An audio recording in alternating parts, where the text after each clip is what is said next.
Kata Allah Subhanahu wa taala, ridha fi ridhal walidain, mencari ridhanya Allah terdapat di dalam ridhanya ibu bapak, dan murkanya Allah dalam murkanya orang tua kita. Di bulan-bulan yang mulia ini Allah Subhanahu wa taala terus mencari orang-orang yang bermujahadah, yang bersungguh-sungguh. Itu disebutkan dalam hadis kan Rasulullah sallallahu alaihi wasallam, yajtahid fi Ramadan ma la yajtahid fi ghairi.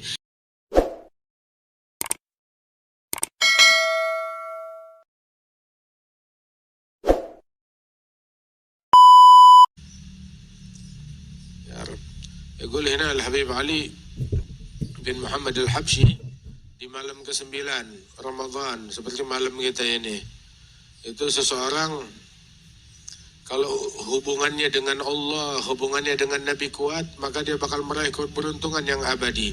Semua hajat dia kabul, mau apa aja dikasih sama Allah. Asal hubungan ente sama Allah, hubungan ente sama Rasulullah benar, mau apapun dikasih. Mau hajat apa aja diberikan oleh Allah Ta'ala. Akan tetapi kalau hubungannya kendor, kalau hubungannya putus, maka dia bakalan rugi dunia akhirat. Wala dapat hidayat dunia akhirat. Perkuat, berusaha memperkuat hubungan kita dengan Allah, dengan Rasul. Ya, banyak zikir, banyak sholawat, banyak tilawah, banyak amal saleh, ikhlas. Di antara amalan yang paling penting birrul walidain, wasilaturrahim. Bakti sama orang tua, sama silaturrahim. Habib Ali bilang doanya ibu bapak menembus 7 lapis langit. Yang ketemu ibu bapaknya atau salah seorang dari mereka, ambil kesempatan berbakti kepada mereka. Nggak ada yang lebih manfaat daripada birrul walidain dan silaturahim. Seseorang tuh dengan berkat birrul walidain, dia mendapatkan pendekatan dari Allah dan Rasulullah yang nggak bisa dicapai dengan amal ibadatnya. Birrul walidain bisa nyelamatin orang dari su'il khatimah. Hakadha. Itu disebutkan di dalam hadis. Man asbaha murdiyan li sakhitan li walidayhi fa ana anhu sakhit.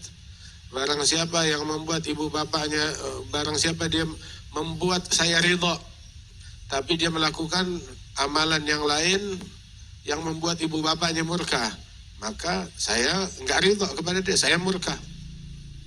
Kata Allah Subhanahu wa taala, ridha fi ridhal walidain, mencari ridhanya Allah terdapat di dalam ridhanya ibu bapak, dan murkanya Allah dalam murkanya orang tua kita.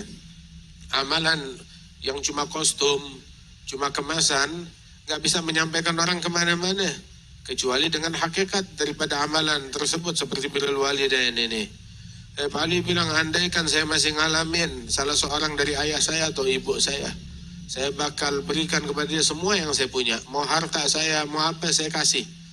Itu semasa hidup ibu saya, Allah yang jadi saksi. Saya nggak merasa memiliki sesuatu. Hatta 1 dirham. Saya bahkan yakin apa yang saya punya itu, harta atau apapun juga itu milik ibu saya. Andaikan dia mau menjual saya di pasar, saya bakal berikrar kalau saya budaknya dia. Yang penting saya nurut apa perintahnya dia. Katanya Habib Ali begitu. Sampai satu kali itu para wali-wali besar berkumpul majelis di rumah ibunya Habib Ali. Terus ibunya Habib Ali berbicara dari balik hijab, bilang, "Syuf ya habaib, ya, ini kalian semuanya pada hadir, saya mau kalian jadi saksi kalau saya ridha kepada putraku Ali bin Muhammad al-Habsyi. Jadilah kalian saksi kalau saya ridha kepada putraku ini, dia nggak pernah ngebantah saya. Maka saya bersyukur. Terus saya bilang, wahai guru-guruku, wahai habaib, wahai para masyayikh, wahai para ulama, persaksikanlah kalau ibu saya ridha kepada saya besok hari kiamat bakal minta kesaksian kalian di hadapan Allah Ta'ala.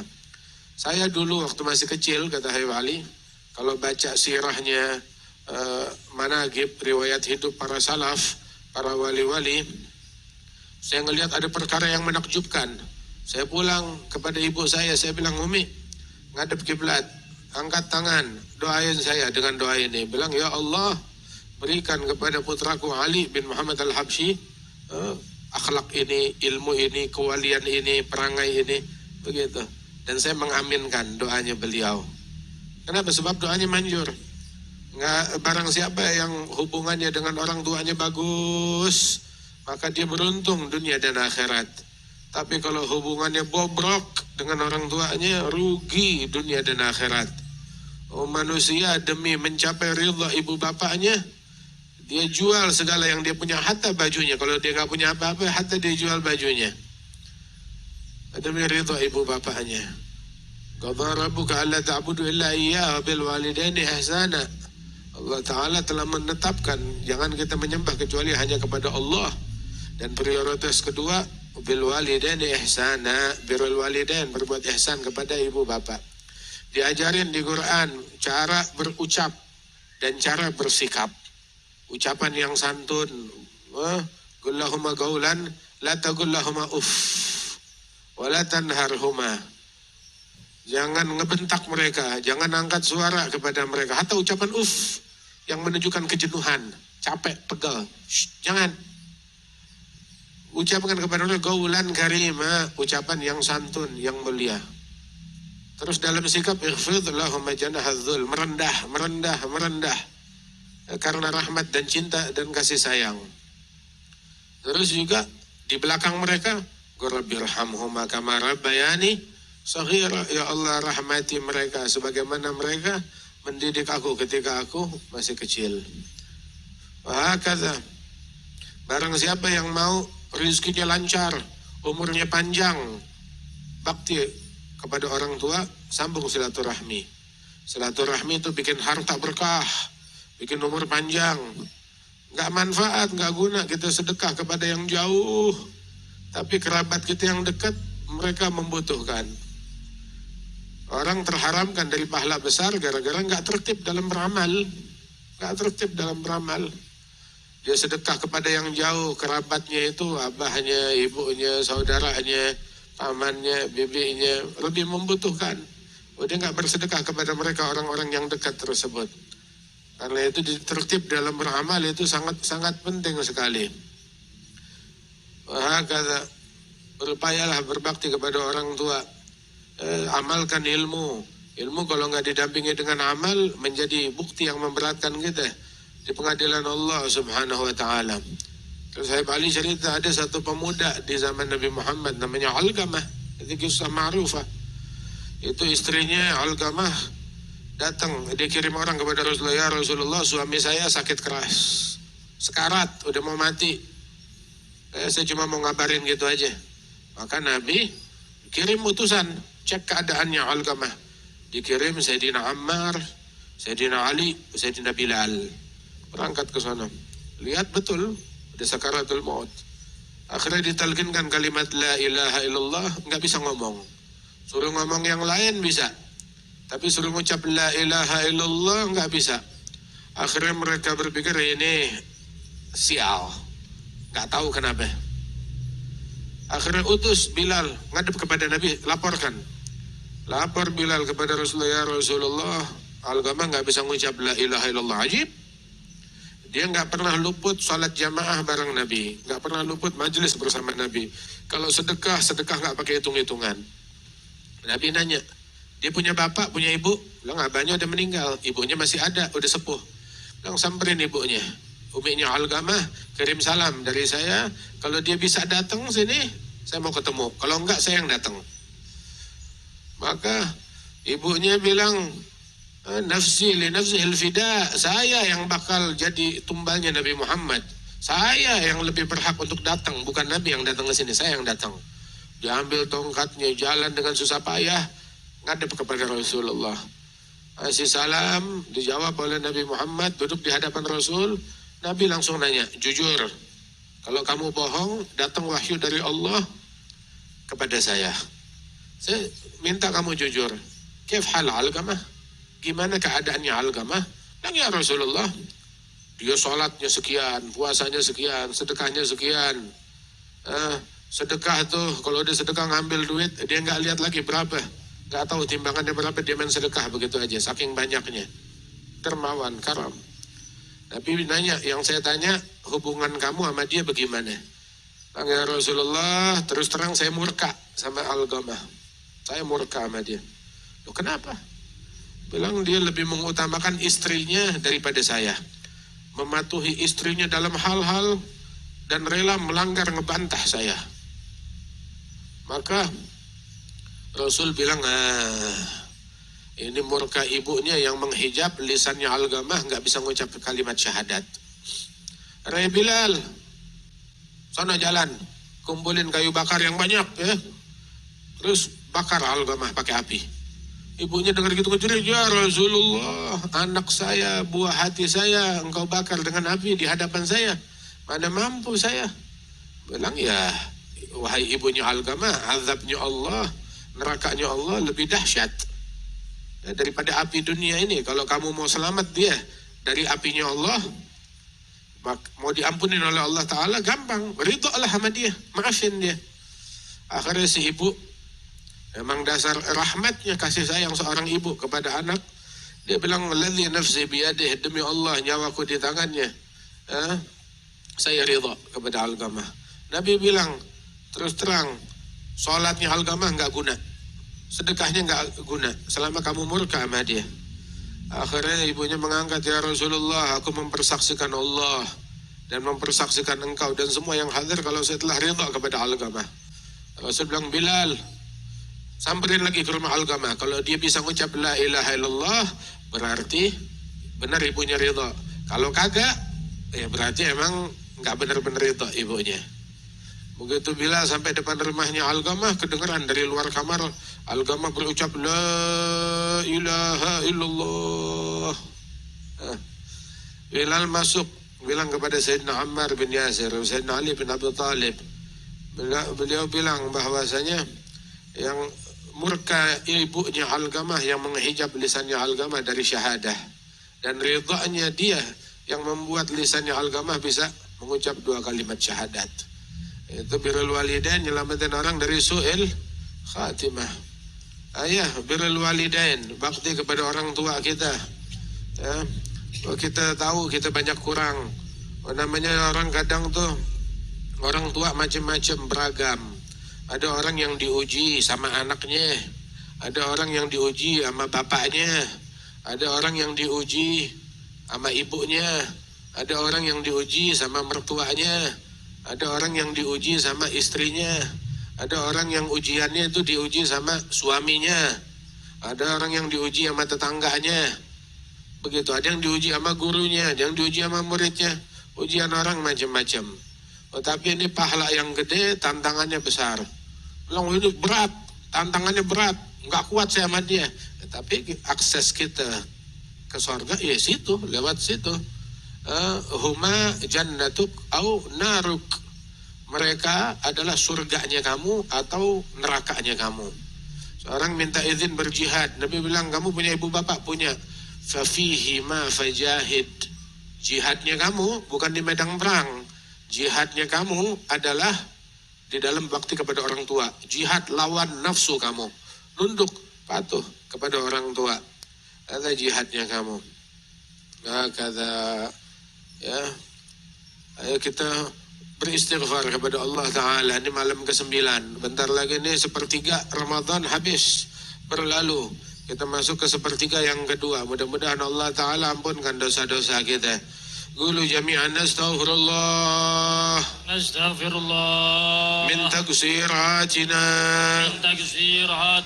fi huquqil walidain nastaghfirullah min taqsiratina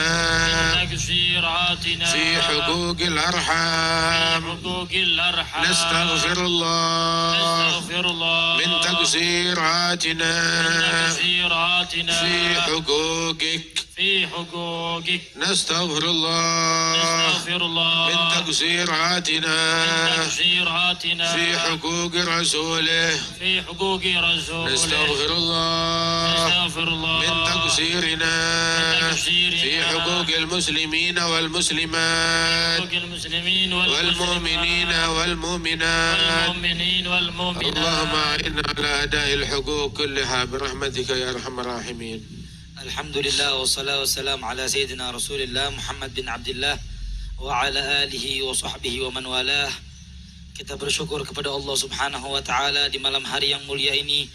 Kita masih diberikan nikmat sama Allah Subhanahu wa taala untuk bisa berkumpul mendengar kajian ataupun untayan dari Al-Habib Ali bin Muhammad Al-Habsyi dari mulut guru kita yaitu Al-Habib Jindan. Mudah-mudahan kita apa yang kita dengar bisa kita amalkan. Dan juga kita perlu bersyukur di bulan yang mulia ini di mana Allah Subhanahu wa taala menurunkan limpahan rahmat dan kasih sayang. Di bulan-bulan yang mulia ini Allah Subhanahu wa taala terus mencari orang-orang yang bermujahadah, yang bersungguh-sungguh. Itu disebutkan dalam hadis kan Rasulullah sallallahu alaihi wasallam yajtahid fi Ramadan ma la yajtahid fi ghairi. Itu katanya Rasulullah sallallahu alaihi wasallam itu di bulan suci Ramadan beliau bersungguh-sungguhnya beda sama di bulan-bulan yang lain. Dan di 10 hari yajtahid fi 10 awakhir min Ramadan ma la yajtahid fi ghairiha min Ramadan. Dan Rasulullah sallallahu alaihi wasallam bersungguh-sungguh di 10 hari terakhir bulan suci Ramadan lebih lagi dibanding sama yang awal-awal. Kenapa? Karena Rasulullah sallallahu alaihi wasallam tahu apa yang turun di malam tersebut. Maka dari itu disebutkan bahwasannya bulan suci Ramadan ini terbagi menjadi 3 sesi. Sesi yang pertama ini besok hari terakhir, 10 hari pertama yaitu bulan rahmat, awaluhu rahmah. Yang kedua wa awsatuhu maghfirah. 10 hari kedua, sesi yang kedua yaitu adalah taubat. Tadi alhamdulillah kita telah ditalkinkan taubat untuk kita tajdid taubat, memperbaharui taubat kita yang dilantunkan oleh guru kita. Alhamdulillah, ini semua harus kita syukuri. Dan yang sesi ketiga yaitu adalah pembebasan dari api neraka. Ini adalah nikmat yang Allah Subhanahu wa taala beri kepada kita yang tidak bisa kita hitung.